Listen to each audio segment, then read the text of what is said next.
अस्सलाम वालेकुम दोस्तों, क्या हाल है? तबीयत से ठीक है? मैं हूं आपका होस्ट जमशेद बलोच और आप देख रहे हो बलोच टीवी। सबसे पहले करना है अपने चैनल को सब्सक्राइब, लाइक और शेयर, ताकि हमारी आने वाली हर नई वीडियोज़ का नोटिफिकेशन आपको मिलता रहे। आज हम आपके लाए हैं तीसरा सुझोटी फुल तैयार गब्बन फुल हवाने के साथ। जिस भाई को अपने फार्म के लिए चाहिए तो हमसे रब्ता कर सकता है। खूबसूरत सींगों और खूबसूरत हवाने के साथ। मालिक बता रहा है कि ये पिछले सू में इसने 14 किलो रिकॉर्ड रहा है और इसकी डिमांड 4 लाख कर रहा है। कमी बेशी हो जाएगी मौके पर।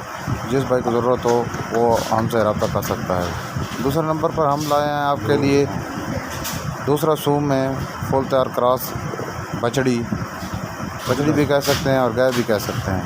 खूबसूरत थन लगा हुआ है खूबसूरत हवाने के साथ।